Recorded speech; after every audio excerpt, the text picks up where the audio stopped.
જય સ્વામિનારાયણ. કેમ છો બધા? લાસ્ટ વખતેના બે વિડીયોની અંદર સારો એવો આપણને રિસ્પોન્સ મળ્યો, એટલે થોડા મિત્રોએ સજેશન કર્યું, એટલે ફરી આજે એક વિડીયોનો આપણે પ્રયાસ કરી રહ્યા છીએ. તો આજના વિડીયોનો મુખ્ય ટોપિક હતો કે સગાવાલા. સગાવાલાનો ટોપિક એવો છે કે આપણને જોઈને આનંદ બી થાય, ઘણી વખતે દુઃખ બી થાય, ગુસ્સો પણ આવે, ઘણું બધું થઈ શકે છે.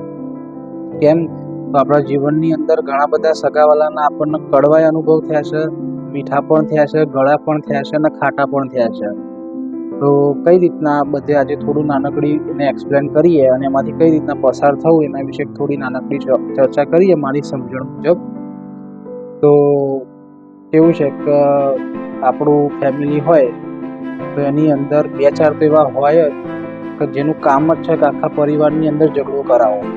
ગમે તે થાય, બસ બધાને બિઝી રાખો, ઝઘડો કરાવીને રાખો. એટલે આગી પાછી ના હોય કહેવાનું, ઘરનું બધું ગામની અંદર જઈને કહેવાનું, અને એ રીતના કરી અને ઘરની અંદર એવો ઝઘડો કરાવો તો આખા ઘરની, ગુજરાતીમાં કહું તો પથારી ફેરવી મૂકી દે.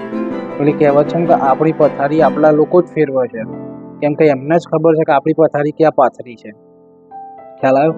તો ઘણા ઘરની અંદર ઘણા એટલે ઓલમોસ્ટ 99.99% દરેક ઘરની અંદર આવા તો લોકો હાજર રહેતા જ હોય છે કે આગી પાછી કરીને તમને બજાડીને મૂકી દેતા હોય છે, રાઈટ? તો હવે આ લોકોને ફેસ કઈ રીતના કરવું? તો ફેસ કરવામાં કેવું છે કે તમારા ફેમિલીમાં બી પ્રોબ્લેમ થતો હશે, આપણને નથી ગમતા એ લોકો, પણ શું કરીએ, હવે સંબંધ એવો હોય તો તમારે છોડાય બી નહીં ને બહુ જોડે રખાય બી નહીં.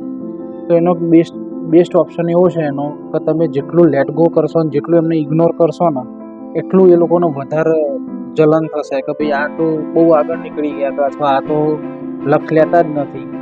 તો એ લોકો અંદરો અંદર મળતા જ રહેશે એમ.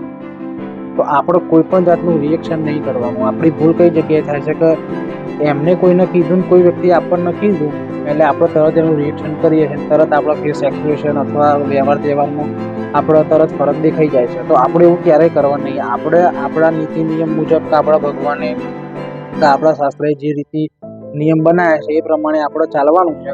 કોઈ જગ્યાએ બાંધછોડ કરવાનું નથી. એમને પોસાય તો એ લોકો આવશે, નહીં પોસાય તો નહીં આવે, રાઈટ? તો આપણે બીજી કોઈ ચર્ચાની અંદર ઉતરવાનું નથી અને ભગવાનનો ભરોસો રાખીને માતા પિતાના આશીર્વાદ લઈ અને વડીલોનો સલાહ લઈને આપણે કાર્ય કરવાનું છે, જે બી કરીએ જીવનની અંદર.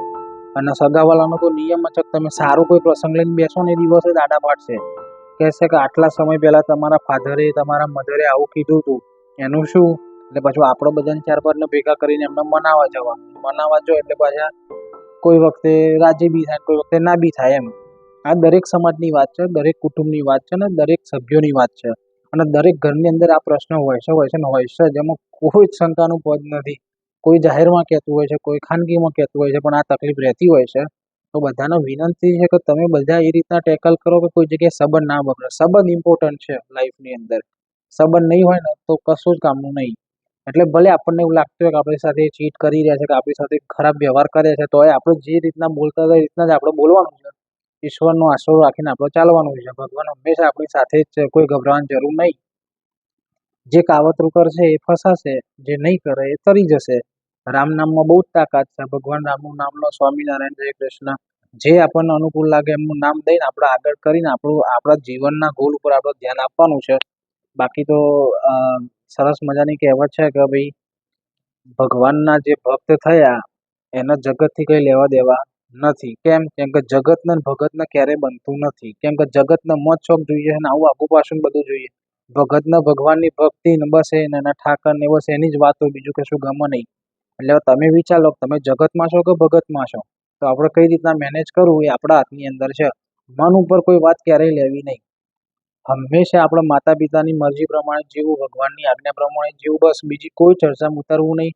ભાઈ જોડે ક્યારેય સંબંધ બગાડવો નહીં, બેન જોડે ક્યારેય સંબંધ બગાડવો નહીં. અને હું મારી પર્સનલ વાત કરું ને તો મેં મારા જીવનમાં ક્યારેય દુશ્મનો બનાવ્યા નથી.